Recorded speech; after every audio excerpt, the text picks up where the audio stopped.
Watch part 1 before continue watching this part. Thank you.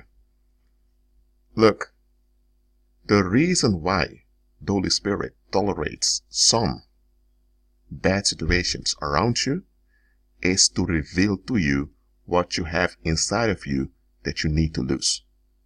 It's not because you deserve it. It's not because you ask for it, because that's what narcissists will tell you, that you ask for it. They do this so that they can project the blame of their behavior onto you because they don't want to take responsibility. It's not that.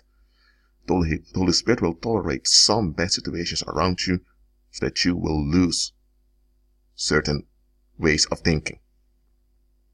That is what the Holy Spirit is doing. And once you lose the baggage, you'll see that the situation will dissolve quickly. Why? Because it's the baggage that you carried that enabled the situation. It's not that you caused the situation, no, but the situation was enabled by the baggage you carried. So the Holy Spirit wants you to lose the baggage. The unfortunate thing is that a lot of folks, unfortunately some believers, are so attached to their baggage. They're so attached to their upbringing. They're so attached to their reasons. They're so attached to their quote-unquote privacy, which doesn't even exist to begin with. They're so attached to their conditioning that they just can't see that it's their own conditioning that's holding them back. The Holy Spirit will tolerate some bad situations and even some bad people near you so that you will lose the baggage. Because the Holy Spirit doesn't want you to carry any baggage. He wants you to operate in His power. And all that baggage hinders you from operating in His power. All that baggage is that weight that will weigh you down. And that weight will open door to sickness, to diseases, to accidents, and to all other types of destruction. Baggage, or that weight, will attract predators onto you. Now you are sent as sheep amongst wolves. Christ decided this. That wasn't you. Christ placed you as a sheep amongst wolves. So you will encounter wolves anyway. You will encounter predators anyway. But what you don't have to go through is to attract unnecessary predators onto you. You will have predators coming after you because you walk by faith. You will have persecution. You will face retaliation. But you don't have to take unnecessary resistance and unnecessary anger against you. The way to overcome this world is to walk by faith. And to walk by faith means that all the baggage that hinders you needs to go. And there are times certain people need to go. Because sometimes it's the people that are the baggage and not your thinking. Now, the baggage primarily has to do with your expectations, with your way of thinking. But there are times, I'm not saying it's always the case, but there are times it's the people that are the baggage. It's the people you need to lose. I've spoken about that before. That there are times that the deliverance is not about you, but it's about the people you are around. You need to lose them. And Satan knows that in groups, you tend to emulate what others are doing, often without you being aware of it. So you begin to behave and act, sometimes even think, as those you are around. That's why the enemy wants to trap you into cults or into sex. That's why the enemy wants to trap you in a loop of resentment. That's why your expectations must be in line with Christ. If they are not, it's like carrying a time bomb that can be triggered anytime. You don't want that, do you? Okay.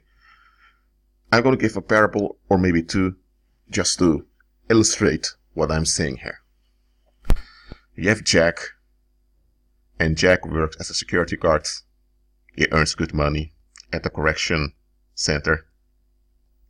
And he has a cousin called Joe. And Joe has a friend called Patrick. So Joe and Patrick visit. Jack is happy to receive Patrick and Joe. But this Patrick has a warrant, an arrest warrant, because he is involved with some gang that kidnapped and killed several politicians in Venezuela. But he's in the United States now, And the U.S. embassy in Caracas promised the Venezuelan government that they will extradite this Patrick, whose Spanish name is Patricio, but okay. So the FBI found out where this Patrick or Patricio was. They tracked down his mobile phone. And they knew he was a part-time drug dealer also. So they sent a whole SWAT team to arrest the guy. So when they arrived at the place where Patrick was, which was Jack's house, they opened fire. The SWAT team opened fire. And during the sea of bullets that they emitted from their weapons onto Jack's house, people got hurt. Jack's 3-year-old daughter was hit by a bullet, and she died in a hospital 2 days later. What was going on here? Jack was on good terms with Joe. Joe, besides being a relative, also had a kind heart. So, Jack thought, I can get along with Joe. But here's the catch. There was a wanted criminal. There was a narcissist that took advantage of Joe's kind heart. Joe, even though he had no bad intentions, his thinking wasn't right either. So, when the narcissist took advantage of Joe, he used Joe as a shield. So, because Joe was often in contact with Patrick, people thought that Joe was also involved in Patrick's crimes. So the FBI began to check on Joe too. So when they were at Jack's house, the SWAT team came to arrest all of them. So what was going on was that Jack had an association, in this case with Joe, that was not healthy for him. Because Joe carried danger. In this case, the danger Joe carried was an associate, Patrick. And Patrick had people coming after him. So whatever haunted Patrick also now haunted Joe. And now, what haunted Joe, because of his association with Patrick, now affected Jack. And Jack's little daughter died. That is how it goes in the spirit world. There are times it's certain people you need to lose. Okay, let me change the parable a bit. Let's say Jack was a believer, and Jack was praying and agreeing with Christ, and he decreed that all danger flees from him. He didn't specify what danger, he just decreed all danger flees from him. Then one day, he goes to social media, and he found out that Joe blocked him on social media. On Facebook, Instagram, also on Hangout. And Jack was thinking, what? What did I do? He saw Joe at a birthday party, and Joe didn't even remember that Joe blocked him. So Joe even told him, yo, Jack, message me on Facebook, man. And Jack remained silent about the matter, but he said, okay, I'll message you. And Jack was thinking, huh? How come this guy is on good terms with me as if nothing happened? He just blocked me on all social media profiles, on all his social media accounts. It was later that Jack heard that the FBI was watching Joe. And it's then that Jack found out that Joe had a friend who was wanted in Venezuela. So in this case, Jack's prayer worked out. He did not expect that danger would haunt him through Joe. But in this case, Joe was a liability in disguise. If Joe was on crack, or if Joe was a drunkard, or if Joe was cussing and swearing all the time, if Joe was in open self-destructive behavior, then Jack would have seen immediately that Joe is a liability, that he needs to watch out for him. But because Joe was kind, Joe was respectful, Joe was polite, and Joe respected other people's wishes, because Joe was an average, common guy with no negative intentions, because of this, Jack couldn't see that he was a liability. Nobody around thought that Joe would be involved in an FBI investigation. People were shocked when they heard it, especially when he was suspected of covering up drug trafficking. Even though Joe was not involved in drug trafficking or any of that, his association with this Patrick endangered him. And because he was not aware of it, because he didn't look at the bigger picture, Joe himself became a danger to everyone who was connected to him. Now Jack, because he walked by faith, he escaped the danger that came against him, and that manifested in Joe blocking him on all social media accounts because Joe was upset. But Joe doesn't even remember that he did it. But it was the Holy Spirit that caused the situation as an answer to Jack's prayer.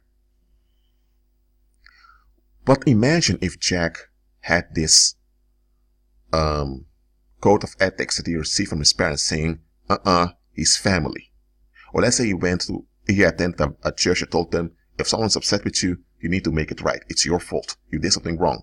You're a Christian. You follow Christ. So you need to love other people.